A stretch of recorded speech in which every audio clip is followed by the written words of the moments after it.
ternyata ada ilmu yang kadang-kadang bukan hanya dengan membaca kita memperolehnya.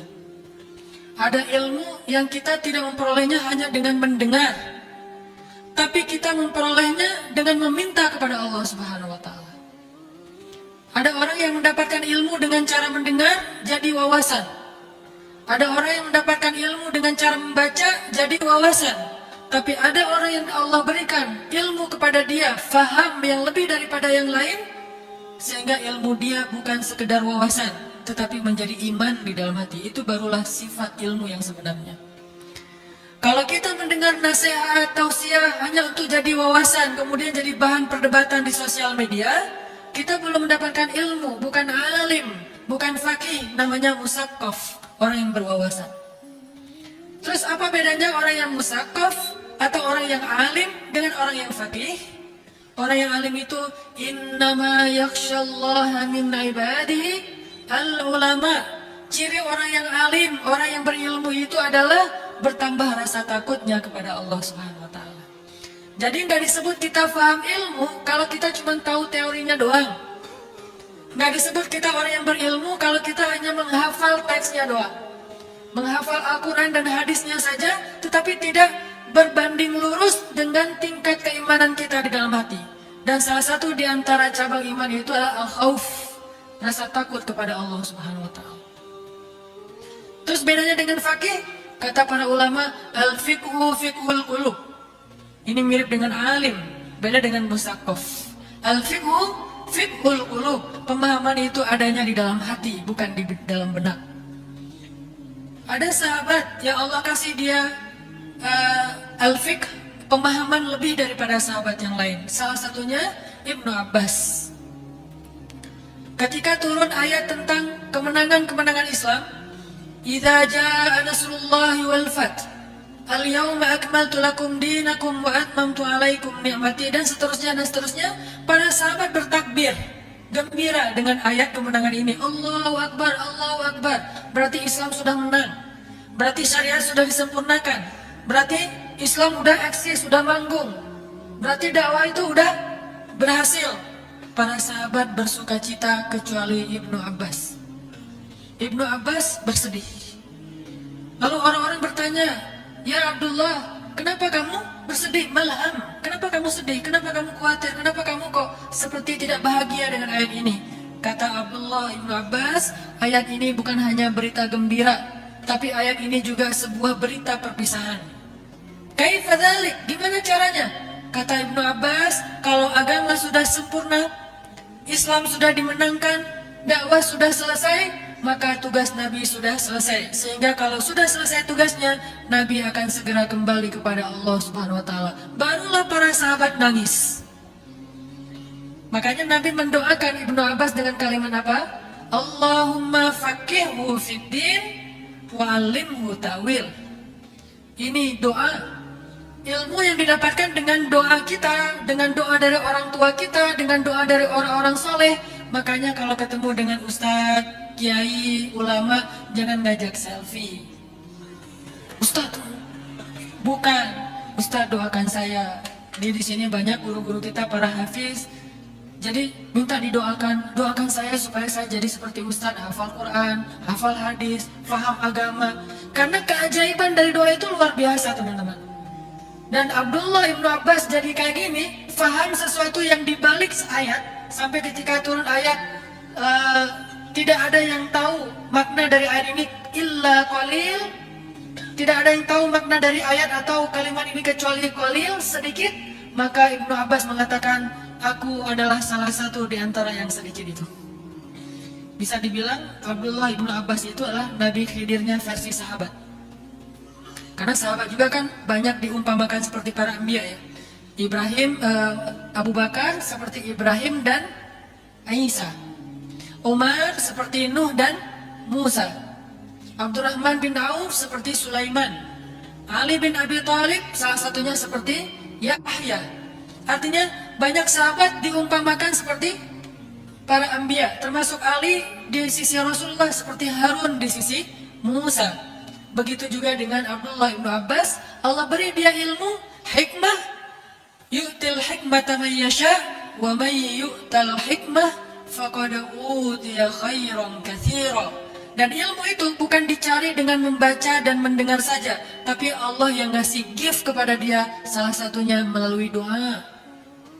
Makanya sebelum kita dengar tausiah, setelah kita dengar tausiah, sebelum kita duduk dalam majelis ilmu, Allahumma inni as'aluka ilman nafi'a wa qalban khashi'a wa lisanan dzakira, dan sejenis-jenis lain dari doa-doa yang serupa.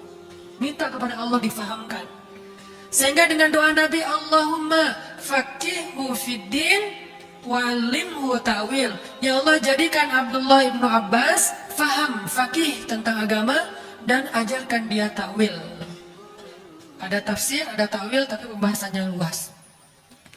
Dan kemudian doa yang mirip kayak gini dibaca lagi oleh Umar bin Khattab terhadap seorang tabi'in. Bisa dibilang imamut tabi'in. Siapa imamut tabi'in? Hasan al-Basri. Ketika Hasan al-Basri masih kecil, dibawa oleh ayah ibunya. Kan ayah ibunya Hasan al-Basri ini budaknya para sahabat yang tinggal di rumah para sahabat. Kalau sahabat itu adalah tarbiyah rumahnya Nabi, kalau Hasan al-Basri itu hasil tarbiyah rumah-rumah para sahabat. Salah satu rumahnya Umar bin Khattab. Dibawa kepada Umar. Apa kata ayahnya Hasan al-Basri? Ya Amirul Mukminin, ya Umar, doakan anak saya Hasan. Kemudian Umar mengatakan, Allahumma faqihhu fid din wa habbibhu ilan nas. Ya Allah, jadikan anak ini mengerti agama dan jadikan dia dicintai oleh setiap orang. Sehingga ketika Hasan al-Basri setelah didoakan oleh Umar bin Khattab, Hasan al-Basri itu dikenal dengan julukan Al-Mahbub. Orang yang selalu dicintai siapapun, bahkan musuh sekalipun. Karena di masa itu Hasan al-Basri tumbuh menjadi seorang ulama sezaman dengan seorang gubernur Irak yang kejam namanya Hajjaj. Hajjaj ini suka bunuh-bunuh orang. Salah satu yang dibunuh oleh Hajjaj itu Abdullah bin Zubair, anak sahabat Muhajirin yang pertama lahir di Madinah. Sahabat yang luar biasa, solih. Kalau dia sholat, merpati hinggap di atas kepalanya. Kalau dia tahajud, satu malam full berdiri saja. Malam kedua full ruku saja. Malam ketiga full sujud saja. Saking panjangnya ibadah Abdullah bin Zubair. Dibunuh oleh Hajjaj. Digantung jenazahnya di Ka'bah. Hajjaj posting nih. Dia posting baru selesai bikin sebuah istana. Dia posting, dia mention satu persatu ulama di masanya. Ibnul Musayyib, Hasan al-Basri, semuanya di mention. Pengen dapat like dari para ulama. Ulama-ulama nge-like aja basa-basi karena nggak mau rame kecuali Hasan al-Basri. Hasan al-Basri padahal bukan nge-like, udah unfollow, komennya kayak haters gitu. Apa komen Hasan al-Basri? Ini bukan istana, ini adalah rumah kamu di dalam api neraka. Wah, Hajjaj digituin, kepancing kan? Langsung sama Hajjaj di capture, baru di delete. Capture dulu biar disimpan ya. Baru di delete, di blok, laporin, diperkarakan Hasan al-Basri dengan komen-komen provokatif. Mulailah Hasan al-Basri diperkarakan, laporin ke pengadilan di Irak. Akhirnya Hasan al-Basri terdakwa dan akan dihukum cambuk di Irak. Maka Hajjaj pun mengutus pasukannya untuk menangkap Hasan al-Basri di Madinah, dibawa ke Irak. Hajjaj sudah marah besar. Pokoknya kalau ketemu sama orang ini bakalan saya cambuk habis-habisan. Marah Hajjaj kepada Hasan al-Basri. Dibawalah oleh pasukannya Hasan al-Basri ke Irak. Begitu Hasan al-Basri berada di pintu gerbang istananya Hajjaj yang tadi dia komen, Hasan al-Basri berdoa, Ya Allah, padamkanlah api di dalam hati Hajjaj seperti engkau memadamkan api bagi Ibrahim. Ya Allah, padamkanlah api di dalam hati Hajjaj seperti engkau memadamkan api bagi Ibrahim. Bismillah, masuklah Hasan al-Basri menemui Hajjaj. Tadi Hajjaj tuh udah siap mau nyambuk Hasan al-Basri, udah marah-marah, udah mukanya tuh udah merah. Begitu ngelihat Hasan al-Basri, langsung berubah raut Hajjaj. Yang tadinya udah melotot, tiba-tiba langsung sumringah. Hasan al-Basri syak, langsung disiapin segala macam makanan, minuman, daging, nasi kebuli. Silakan, ditungguin sama Hajjaj. Minum lagi. Benar-benar dia ngeladenin, dia berkhidmat kepada Hasan al-Basri dengan senyumnya yang luar biasa, dengan santunnya. Gak pernah seumur-umur Hajjaj bersikap kayak gitu, gak pernah. Hasan al-Basri tenang, makan, ngobrol-ngobrol. Setelah itu Hasan al-Basri pamitan. Ya udah kalau begitu saya izin pulang ke Madinah. Oh boleh, mana forerder, fatwa segala macam. Siapin patwal, siapin forerder, mobil yang paling bagus. Pokoknya berikan fasilitas terbaik untuk Hasan al-Basri, dianterin sama Hajjaj sampai ke gerbang kota. Di tengah perjalanan, orang-orang nanya kepada Hasan al-Basri, Syekh, tadi itu Hajjaj sudah mau mencambuk Syekh, dia lagi marah besar. Kami pikir kalau ketemu Syekh langsung akan dianiaya oleh Hajjaj. Dia nggak tanggung-tanggung kalau nyakiti orang. Tapi yang kami heran, kenapa ketika ketemu Syekh, Hajjaj berubah menjadi orang yang super ramah luar biasa, super duper ramah. Hasan al-Basri tersenyum, kemudian mengatakan, sebelum saya masuk ke istana Hajjaj, saya meminta kepada Rabb yang memiliki hatinya Hajjaj. Bukankah hati manusia itu diantara jemari Allah? Allah yang membolak-balikan. Ya Allah, padamkanlah api di dalam hati Hajjaj, kemarahan seperti engkau memadamkan api bagi Ibrahim, tiba-tiba berubah menjadi dingin. Ini keajaiban doa, teman-teman. Makanya kalau mau datang ke calon mertua, nah ini nih, gini nih doa. Karena kalau udah mulai ada tanda-tanda kan harus ngandelin doa banget. Doa itu ajaib. Begitu di gerbang rumahnya udah tahu mengusir setan dulu. Masuk la haula wala quwata illa billah, karena la haula wala quwata illa billah ini melahirkan banyak keajaiban. Udah gitu datang, assalamualaikum, waalaikumsalam, Pak, kenalin diri dulu. Ada apa dek? Ini Pak, saya ada niat untuk menyempurnakan agama. Oh gimana? Saya pengen menikah. Bagus itu dek, dengan anak bapak. Dengan anak bapak, nah itu kurang bagus deh. Nah kalau udah ada tanda-tanda gini, langsung angkat tangan. Ya Allah, balikanlah hatinya. Dan itu ngaruh loh, saya pernah mempraktekkan soalnya. Ketemu istri saya, calon istri saya, dia langsung doa, ya Allah please jangan yang itu. Saya, ya Allah please yang itu aja. Nah, kata doa, kenapa dia nggak bisa nolak? Ustaz, doanya lebih kenceng ya. Jadi keajaiban dari doa, mau dapat ilmu doa, mau dapat rezeki doa, mau dapat jodoh doa. Terus gimana biar doa kita powerful Ustaz? Biar doa kita itu menggetarkan langit seperti doanya Yunus alaihissalam. Doanya Yunus tuh pelan banget loh. Sampai ikan yang nelan Yunus aja nggak tahu, nggak dengar suara Nabi Yunus. Ini orang mati atau apa sih kalau nggak kedengaran? Ikannya aja nggak tahu suara Nabi Yunus. Kok bisa menggetarkan arasy? Intasdukillah yasdukka. Syaratnya doa yang kita baca itu jujur dengan hati kita, pasti menggetarkan arasy. Kadang-kadang kita belum ngomong Allah udah kabulin. Pernah nggak kayak gitu? Nabi pernah. Nabi cuma ngeliat ke langit doang kayak gini, pulang aja. Besok lihat lagi ke langit, pulang. Besok lihat lagi ke langit, turun ayat qad nara taqalluba wajhika fis samaa falanuwalliyannaka qiblatan tardaha. Apa kata Allah? Kami tahu setiap hari kamu ngelihat ke langit Muhammad. Ngapain Nabi ngelihat ke langit? Membatin. Ya Allah, boleh nggak ya kiblat itu dipindah aja? Mau ngomong nggak enak sama Allah. Akhirnya ngomongnya di dalam hati. Wa asirru qaulakum aw jaharu bih innahu alimun bidzatis sudur. Kalian tampakkan, kalian rahasiakan kata-kata kalian, Allah tahulah isi hati kalian. Sehingga akhirnya Allah bilang, ya udah, kami sudah melihat kamu menengadah ke langit terus, sekarang kami pindahkan kiblat ke arah yang kamu sukai wahai Muhammad. Nabi senyum, Masya Allah, Allah tahu banget isi hati. Kenapa? Powerful. Kayak Nabi lagi ditodong pakai pedang gitu kan, Muhammad, kalau sekarang saya akan memenggal kamu, siapa yang akan nolong kamu? Nabi bilang, Allah. Langsung jatuh tuh pedang. Dibalikin sama Nabi, kalau saya mau bunuh kamu, siapa yang nolong kamu? Kamu Muhammad. Kebayang gak sih?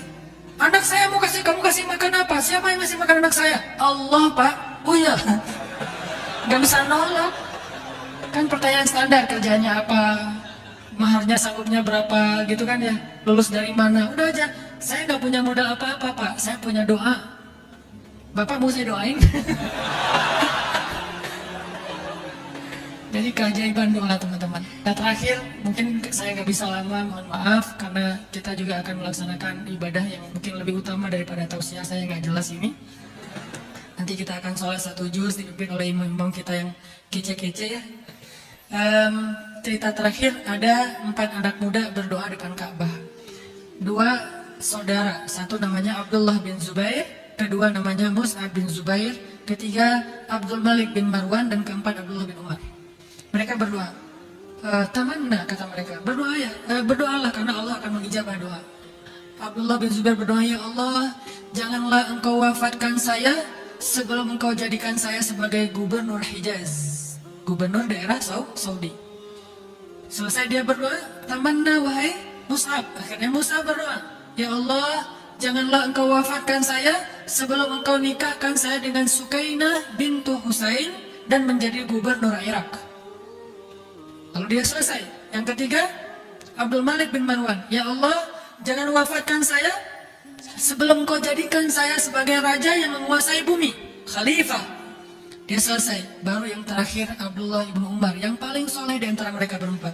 Dia mengatakan, ya Allah, semua doa-doa tentang dunia sudah mereka minta, maka saya meminta surgamu ya Allah. Jangan wafatkan saya sebelum engkau jaminkan saya ahli surga. Tidak lama kemudian, ulama yang mendengar doa ini kemudian memperhatikan apakah doa-doa mereka diijabah oleh Allah. Semuanya diijabah oleh Allah.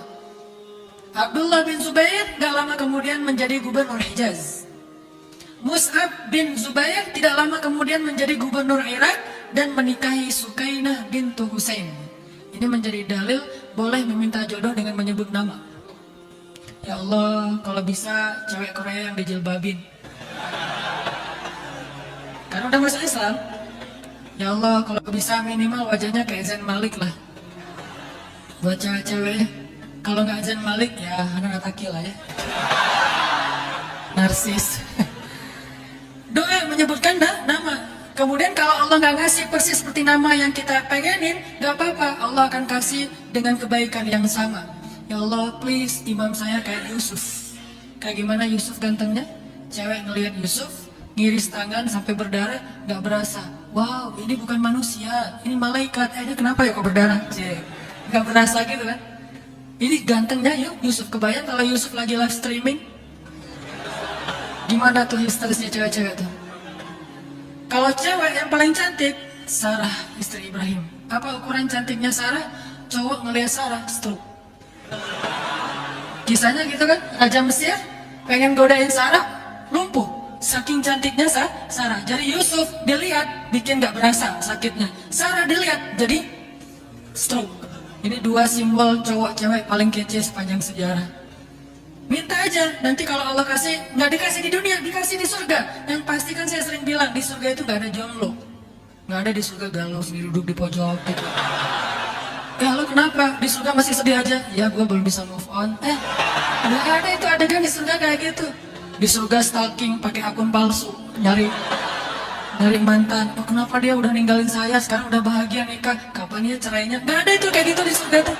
Semua orang baik, kalimat di surga salamun salam, la khaufun alaihim wa la hum yahzanun. Dan yang terakhir Abdul Malik bin Marwan kemudian menjadi salah satu khalifah Bani Umayyah. Dan pastinya kalau tiga dikabulkan urusan dunia, apalagi yang meminta urusan akhirat seperti Abdullah bin Umar. Maka teman-teman, modal hidup kita tuh yang paling penting cuma satu, doa. Dan kata Nabi, Allah malu banget kalau ngelihat hambanya meminta, berdoa dengan yang baik-baik, lalu Allah nggak mengabulkan. Itu Allah malu banget. Makanya kita harus pede berdoa, ya Allah, saya pengen ini nih. Tapi kalau doa, jangan ngeremehin Allah ya. Ya Allah, saya punya hutang gede sih, saya nggak akan minta semuanya kok, dikit aja lah. Emangnya Allah nggak sanggup? Bilang aja, ya Allah, saya punya hutang kecil ya Allah, cuma 100 M. Itu kecil di mata Allah. Di mata kita besar, di mata Allah kecil. Kayak Umar mengatakan, ya nafsi, idza dhaqat alaiki dunya fala taquli ya rabbi indi hamdun kabir, faquli ya ham indi rabbun kabir. Bilang jangan bilang ya Allah saya punya masalah besar, tapi bilang wahai masalah saya punya Rabb yang maha besar.